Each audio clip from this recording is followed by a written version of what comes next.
State institute of hotel management college under government కింద run అవుతుంది college. Teaching staff, non teaching staff ఉన్నారు. మాకు ఒక 2 yearsగా సాలరీస్ పెండింగ్ ఉన్నాయండి. మేనేజ్మెంట్కి ఎన్నిసార్లు మేము మా రిప్రజెంటేటివ్స్ ఇచ్చినా, మేము డైరెక్టివ్ బై వాళ్ళకి సబ్మిట్ చేసినా కూడా మాకు ఎటువంటి స్పందన కలగడం లేదు.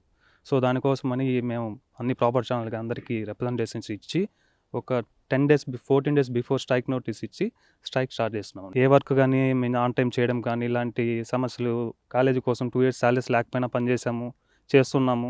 కానీ మా సమస్యలు పట్టించుకోకుండా ఎంతసేపు కాలేజ్ మాకు సపోర్ట్ చేయకపోవడం వల్ల, మా ఇంట్లో గడవడం కూడా లేకపోవడం వల్ల మా పరిస్థితి ఎవరు పట్టించుకోలేదనే ఉద్దేశంతో ఇంక మాకు గత్యంతరం లేక మేము స్ట్రైక్ దిగాల్సి వచ్చింది. నేను స్టేట్ ఇన్స్టిట్యూట్ ఆఫ్ హోటల్ మేనేజ్మెంట్లో 13 సంవత్సరాలుగా పనిచేస్తున్నాము. ఇక్కడ మాకు ప్రాపర్ ఇంటర్వ్యూస్ జరిగి మేము జాయిన్ అయ్యామండి. కోవిడ్ అంతవరకు కూడా మాకు ఆన్ టైం జీతాలు వచ్చాయి. దగ్గరగా ఇప్పుడు మాకు 18 నెలలుగా జీతాలు లేవండి. మేము ప్రోటోకాల్ ప్రకారము మా యాజమాన్యానికి అందరికీ ఇన్ఫర్మేషన్ ఇచ్చాము. 14 రోజుల ముందు అఫీషియల్గా నోటీస్ కూడా ఇచ్చి ఓన్లీ లంచ్ టైంలో మాత్రమే చేశామండి.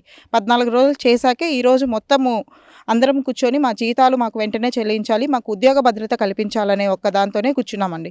ఇక్కడ ఉన్న వాళ్ళంతా 4 టీచింగ్ స్టాఫ్ కాంట్రాక్ట్లో ఉన్నాము. 15 మంది వచ్చి అవుట్సోర్సింగ్ ఎంప్లాయీస్ ఉన్నామండి. ఇక్కడ మాకు ఒకటే అండి, మా జీతాలు ఆన్ టైంలో చెల్లించాలి, మాకు ఉద్యోగ భద్రత కల్పించాలి. ఎందుకంటే 13 సంవత్సరాలుగా అందరం ఇదే సంస్థ నమ్ముకొని పనిచేస్తున్నాము. ఇప్పుడు కూడా సంస్థ ఇంప్రూవ్మెంట్కి ఏం పని చేయాలన్నా చేస్తాం అందరం కలిసికట్టుగా.